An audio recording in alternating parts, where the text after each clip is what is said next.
আর জাতির উদ্দেশ্যে ভাষণে বিশেষ এক প্রজাতির আজকে সকালবেলার সব কিছু বন্ধ হয়ে গেছে।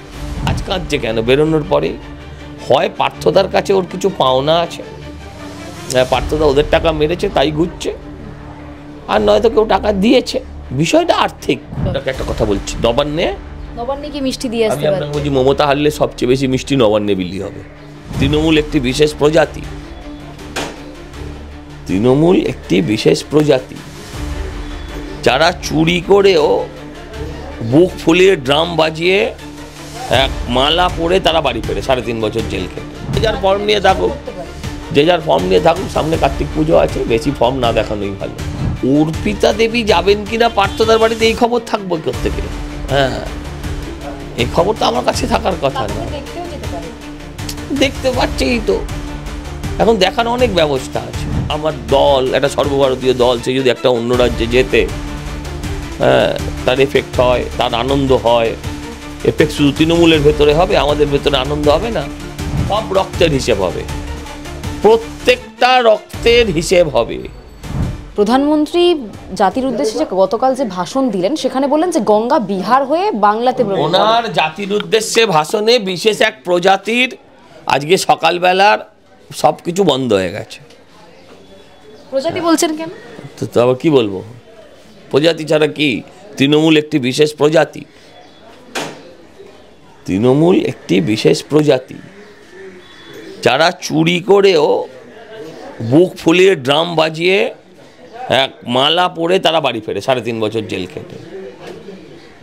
হ্যাঁ, তাদের এক পা খাটে আর এক পা ঘাটে রেখেও বলে যে আমার বান্ধবী আছে। আমি সদর্পে বলছি, আগে যে ভাগ্নি বলেছিলি, তোকে যে কাকু বলেছিল, সম্পর্কের মা মাসি তো করেই দিচ্ছে এরা। সম্পর্কগুলো এখানে নষ্ট হয়ে যাচ্ছে না? যে কাকু ভাইজি সম্পর্ক এরম হতে পারে?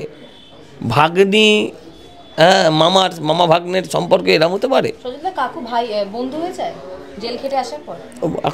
ওইটাই তো বলছি। এখন বলছে আমার বান্ধবী, সেটাই তো বলছি। হ্যাঁ, তাদেরকে প্রজাতি ছাড়া কি বলবো?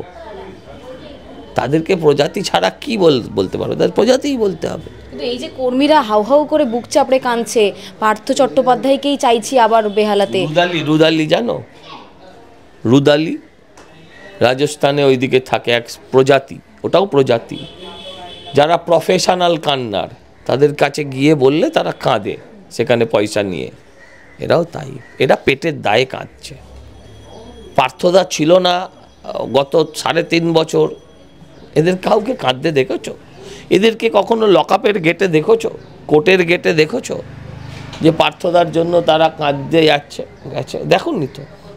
তাহলে আজ কাঁদছে কেন? বেরোনোর পরে হয় পার্থদার কাছে ওর কিছু পাওনা আছে, পার্থদা ওদের টাকা মেরেছে তাই ঘুরছে, আর নয়তো কেউ টাকা দিয়েছে। বিষয়টা আর্থিক। এই যে বান্ধবীর কথা বারবার উনি বলছেন, সেই বান্ধবী তো দেখা করতে এলেন না, মানে আপনি যদি সব দেখা কি আর আপনি চোখে দেখতে পাবেন? তার মানে এসেছিল। আমি কি করে বলবো? সেটাই আমি কোত্থেকে বলবো? এই তো মহা মুশকিল। আমি পার্থদার বাড়ির দারোয়ান, এই বলতে পারবো? আপনার কাছে তো সব খবরই থাকে না। তাহলে তো আমি ভগবান হয়ে যেতাম। অর্পিতা দেবী যাবেন কিনা পার্থদার বাড়িতে এই খবর থাকবো কোত্থেকে?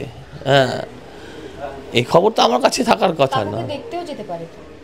দেখতে পাচ্ছেই তো, এখন দেখার অনেক ব্যবস্থা আছে।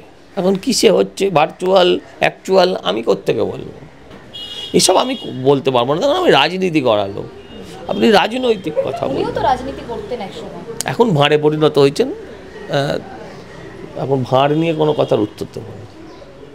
এবার বিহারের দিকে যাচ্ছে, সেখানে আপনাদের যে জয়, সেই জয় নিয়ে কিন্তু তৃণমূল বলছে যে বিহারের মতো বাংলাকে হতে দেব না আমরা। বলতে বলেছি, আমরা নিজের থেকেই চেঁচাচ্ছে। ঠাকুরঘরে কে রে মা, আমি তো কালা কাহিনী। কে বলছে যে আমরা হতে দেব না, কে বলছে বাংলার মাটি, বাংলার জল, বাংলার বায়ু বলে কেউ গেয়ে যাচ্ছে।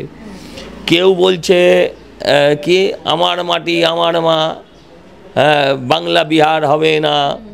আরে ভাই, মা মাসি তো এক করে দিয়েছিস, মাকে তো মাটিতে মিশিয়ে দিয়েছিস, তারপরেই কথাগুলোর কোনো যুক্তি নাই। আমরা একবারও বলেছি প্রভাব পড়বে, ওরাই বলছে প্রভাব পড়বে।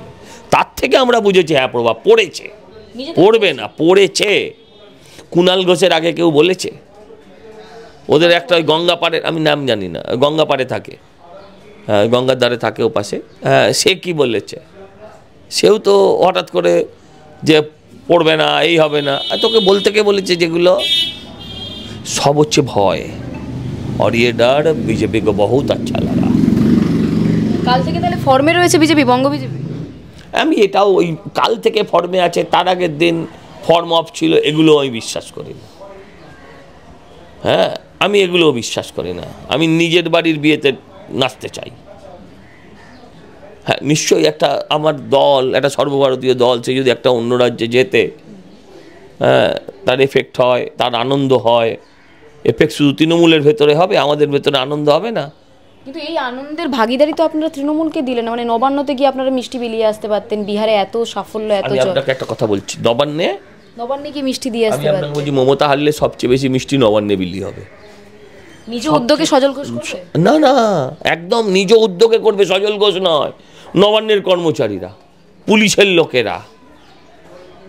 আমি আপনাকে বলছি সবচেয়ে বেশি ওই নবান্নের পুলিশ কর্মচারী থেকে শুরু করে ওখানকার যত কর্মচারী আছেন, তারা নিজেরা পকেটের পয়সা খরচা করে, পয়সা না থাকলে লোন নিয়ে, টাকা নিয়ে তারা মিষ্টি বিতরণ করবে, তারা স্থানীয় শনি মন্দিরে পুজো দেবে। হ্যাঁ একদম, আপনি আমার কথাটা আজকে লিখে রাখবেন, 6 মাস বাদে প্রমাণিত হবে। আপনি নিশ্চিত কি করে সজল দা? আরে ওদের থেকে জ্বালায় তোকে বেশি কেউ নেই। ওরা ডিএ পায় না, ধরো পুলিশ ডিএ পায় না, অথচ যারা ডিএর দাবিতে আন্দোলন করে তাদেরকে লাঠি দিয়ে মারতে হয়। এই লাঠি দিয়ে মারাটা টিভিতে দেখাও বা তোমরা দেখাও, তারপর বউয়ের কাছে গিয়ে ঝাঁটার বাড়ি খেতে হয়, ছেলের কাছে অপমানিত হতে হয় যে বাবা তুমি দেখে প্যান্ট ট্যান্ট পরে ডাকলে তোমার বেটা ছেলে মনে হয়, আর তুমি মহিলাদের গায়ে হাত তুলছো, তুমি কেমন বেটা ছেলে? ওই বাচ্চাটা আবার স্কুলে গেলে পরে তাকে বলে যে তোর বাবা পুলিশ, কালকে দেখছিলাম শিক্ষকদের মারছিল। এই যে একটা সামগ্রিক প্রেশার পুলিশের ওপর, সাধারণ এদের ওপর, কর্মচারীরা তো এমনিই যন্ত্রণায় আছে, সরকারি কর্মচারী। তার এই যে বিএলওদের ওপর ভরসা নেই কেন? জানে তো এই বিএলওরাই সবার আগে উল্টাবে ওদের।